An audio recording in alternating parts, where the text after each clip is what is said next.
Hello everybody, Cam here with 2 Button Brass for another installment of the Excerpt Challenge. This week we'll be going over some Lincolnshire Posy, specifically the tuba excerpt from Rufford Park Poachers. So it's going to be a beautiful one, definitely not one to miss. Let's get started.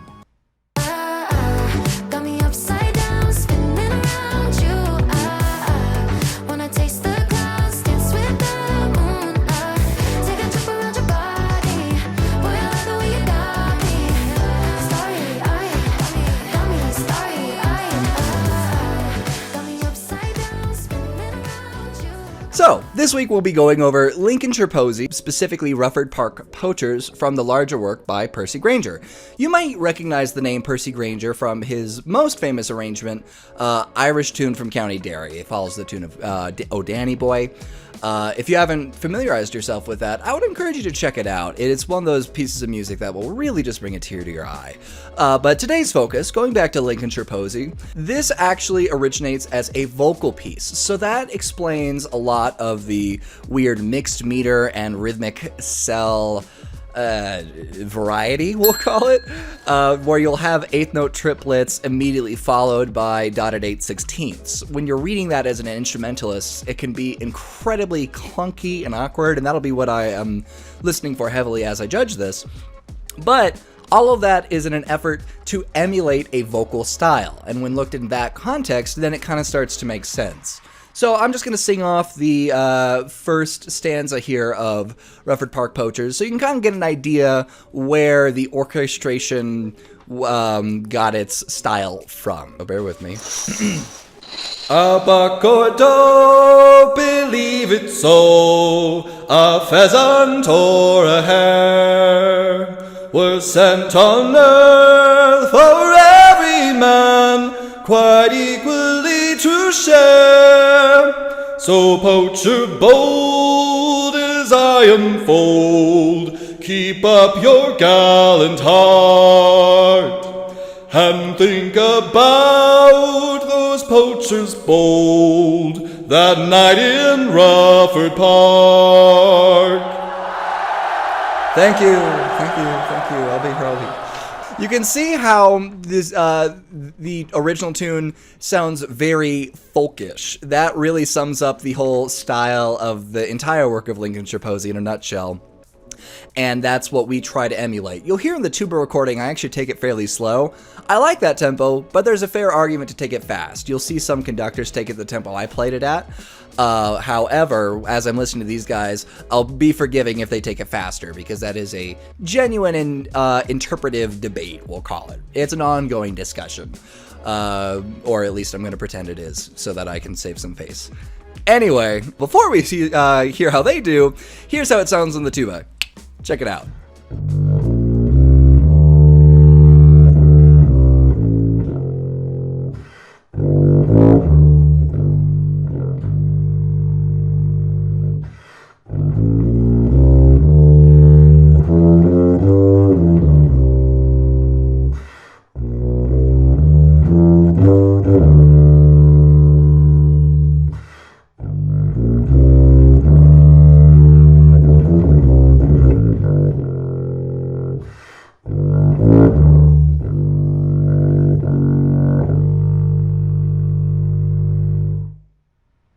Alright, so now that we've heard it on tuba, we're going to shift gears entirely and start with Svend on trumpet here. So, let's see how he does. Hello Cameron, how you doing? I hope Colorado is treating you well. Set a timer for 5 minutes. Every time with the Alexa timer. He's living in the future. He's too good to hit a button on the phone. One thing in this first phrase I'm really looking out for is rhythm. We have in the too far bar, this is the third bar overall. In that third bar, we have a eighth note triplet from this A to a quarter note D, followed by a dotted 8/16. So the distinction of that rhythm I'm going to be listening for everybody, because that is the immediate first thing a judge is going to pick up on and pick on you for.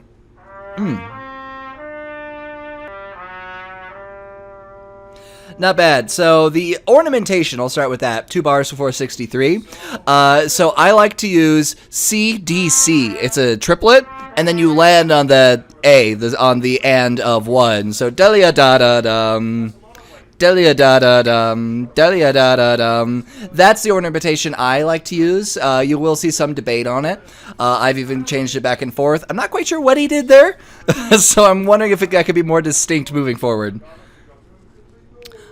I guess I see what he means. For me, I'm really more concerned about rhythm and phrasing. Tone is not a huge issue for me. As long as it's in tune, I'm pretty... because it's different instruments. That's a big part of the Excerpt challenge, is kind of seeing how different instruments handle those challenges. The vibrancy of the sound in that range, right? See, he keeps saying vibrancy, and maybe it's just more of a contextual thing, but that seems counterpoint to how I would, like the color I would give this, where it needs to be very dark. Maybe it's more of an intensity and a driving the phrase, a vibrancy in terms of the energy, but it's not a brightness in the sound at all. Really, it's opposite to that. A darkening of the color is what we want.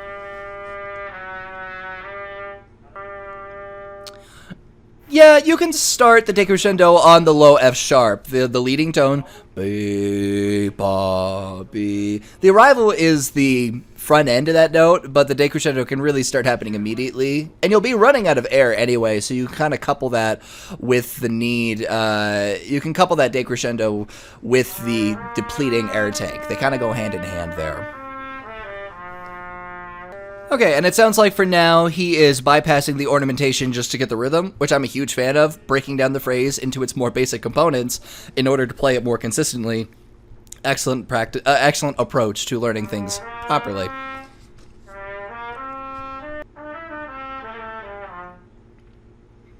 So I'm not sure. Is that really all the time? Wow, that would okay.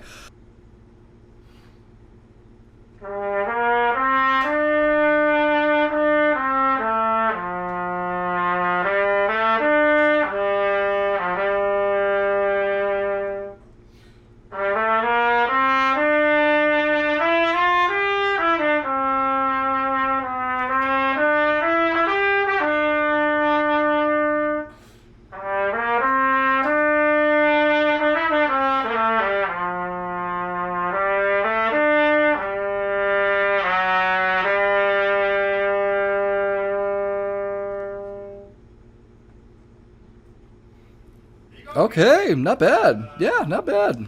Okay, very good. So ultimately, I thought he actually had a pretty, especially for some of the things he worked on, or some of the things he spent the time on, he had a really good grasp of the phrasing overall. He clearly listened. He referenced the DC band recording, which is going to be a very credible recording of this piece. The rhythm in the beginning, I kind of have to knock him on. It was that eighth note triplet. This is the 2/4 bar, and the third bar of the Excerpt is a little inconsistent. That's one you just kind of have to subdivide the crap out of, because, you know, as a judge, that's where you can nitpick. You're looking for those spots where you can kind of go, right? And that was one of those moments. But he picked it back up. You can, and I would encourage people to re-articulate the marked accents. And his ornamentation isn't the one that I personally use, but it felt stylistically appropriate, so give him a passing grade on that. Overall, very well done. Very solid performance. So let's move on to the next contestant. I'll catch you in a second. Next up, we have Mr. Alex Melzer on the T-bone. Not the P-bone, but the T-bone. Right the beans now. Right, the beans now. Okay, very good. Like, again, this is a vocal piece, so it's. I don't think Svend sang it, which is out of character for him, because that's a really good practice technique here.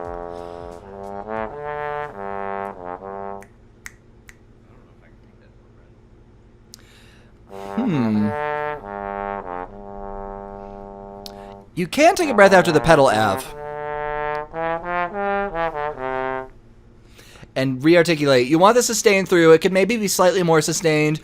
So it might not be as connected with the trombone slide, compensating for that.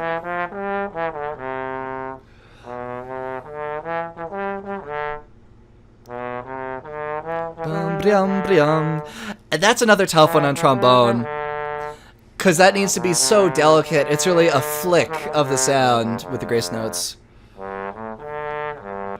So appropriate, very well done. The grace notes can be a little bit more delicate, more flickish in nature is the term I like to use. So you can hear it at the metronome there, is arriving on the final downbeat late.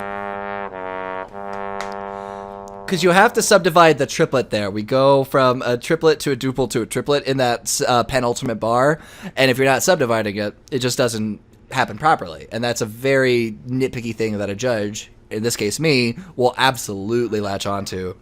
But when you're playing to a judge, you have to understand what they're listening for, not just stylistically within the piece, but the pitfalls of it. Frequently, overwhelmingly, that comes down to rhythm and just how consistently and airtightly it's performed.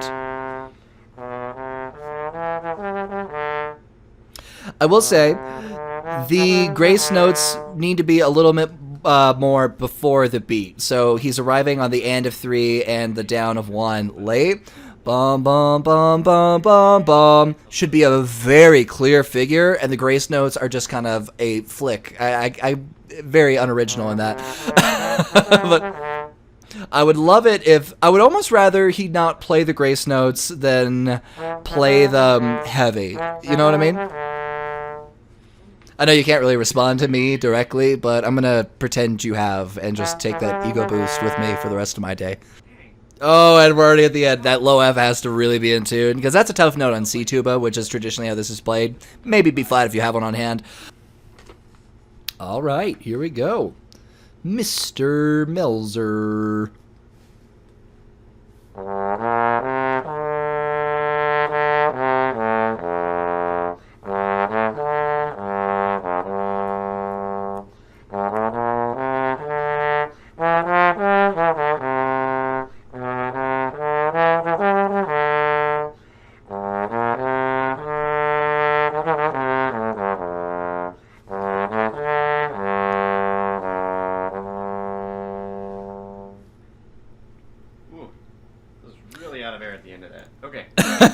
That's a classic feeling after a lot of these phrases.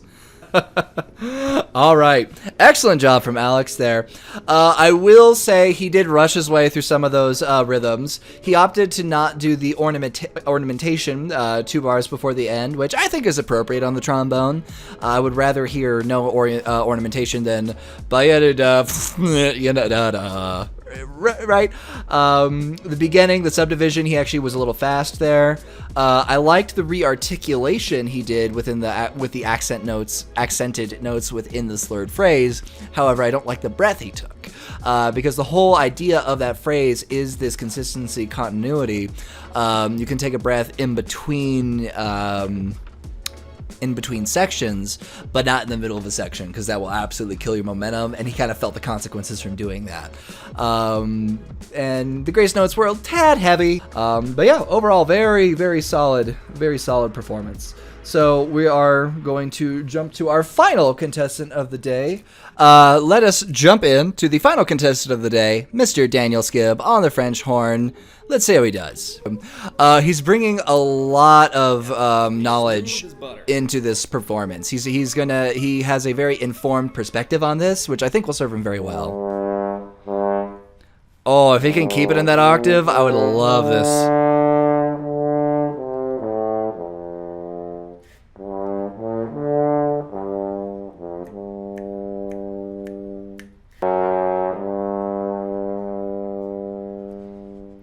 Very good. I would say he could probably even out some of the dynamics. Stylistically, very appropriate.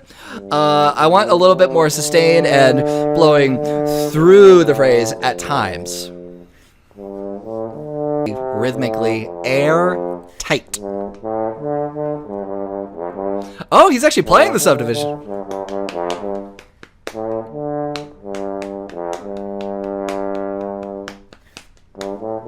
Pretty tight, pretty good.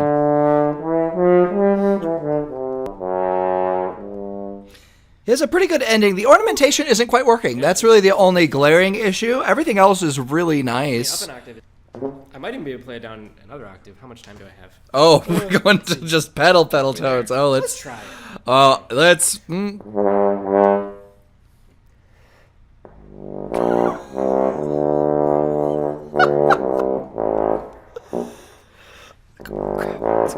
Let's go.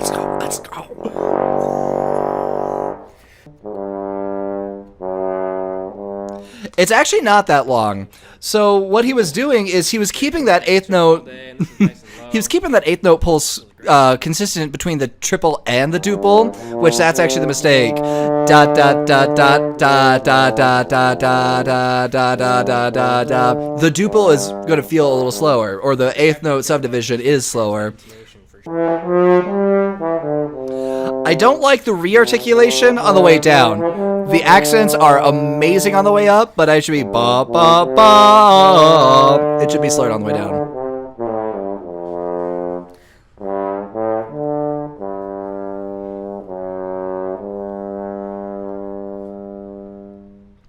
Okay, that looks like a siren. So that ornamentation hasn't really worked properly for anyone. I like to do, speaking concert pitch, C, D, C. You'll see people do B, C, B. Those tend to be kind of the two. But it should be somewhat clear.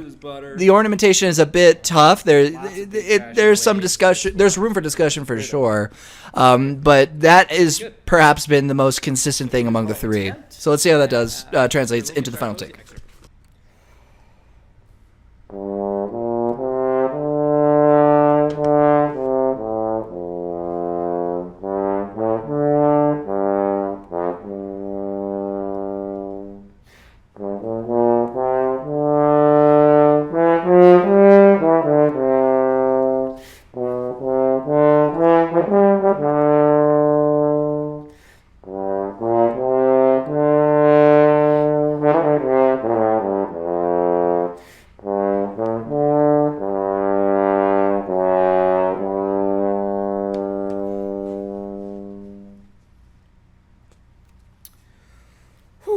Enjoyed it. Oh, absolutely, I enjoyed it. So, in summary, extremely tight rhythm at the beginning. Probably the most consistent of the three. I'm going to actually ask him privately the re-articulation on the way down from those accented notes. That's a really weird one to make, but it seemed very deliberate. He committed very hard to it. Very good grace notes. Interestingly enough, he actually rushed through the 16th triplet. The only real thing is the ending was a little too long. He was actually doing great subdivision practice for a while, and I think he got a little mixed up. Stellar performance, really. So there you go. There's the assessment. I'm going to set that down, do some deliberating, do some soul searching, and I'll be back to announce the winner of the Lincolnshire Posy, Rufford Park Poachers, Percy Grainger, Excerpt Challenge. See you in a second. All right, so I have done some deliberating, I've done some soul searching, I've done some evaluating, all those fun judgmental terms. And so let me just kind of go over a little bit of what I'm looking for and kind of what each contestant here brought to the table today. So intonation in the low register is huge on tuba, and the first pitfall you see in this specific excerpt is the pedal F in the second bar. Boom, boom, boom, boom, da, ya. Landing on that F is pretty tough, but we do have that major arpeggio C-A-F lined out, so it really does need to be in tune because it's very apparent to the ear when you're listening on the other side of the curtain. After that, we have the rhythmic consistency. We have these eighth note triplets, followed by these duples, whether they're eighth notes or in the first phrase here, 8.8/16. For the most part, they were pretty tight with the rhythm. Dan had the tightest rhythm by a country mile. It was really nice, with the exception of the ending. The accents rising from this E, F to G needed to be re-articulated. Some people did, some people didn't. Some people then re-articulated or breathed in the middle of the phrase. That wasn't, I don't think I heard anyone do that incredibly correctly, but there were some really good interpretations of that. After that, the next thing is the grace notes. Having those be complementary to the overall rhythmic structure or skeleton needs to be there. The grace notes are before the beat here. There's your overall summary of the piece. So let me go over what each candidate did. So starting with Svend had really good intonation. It was really solid, especially for the low register in the trumpet. He was really concerned with the tone, which I did not really see a problem with. Overall, he had a very solid performance. And then Alex, his rhythm was just a little wishy-washy at times. He was more on the front end than the back end, but he rushed through a couple of those really key rhythms, and the grace notes got a little heavy. But he had a very good stylistic approach to this. He sat down, he sung, he really latched on to the vocal style of it. And then Dan did very well as well. He really, again, going back to style, as someone who has performed this, understood its origins, understood it as a vocal melody, a vocal performance that's replicated in instrumental form in this context. He had the best grace notes. He really latched on to that. A little rhythmic stuff at the end, but overall, very clean and rhythmically airtight, with the exception of the last bar, which is such a determinant factor when you're evaluating performances of this particular excerpt. So, throw away this paper. I'm done reading from it. So, after much deliberation, I have decided the winner of the Lincolnshire Posy, Percy Grainger, Rufford Park Poachers Tuba Excerpt Challenge is Mr. Daniel Skib. Give him a hand.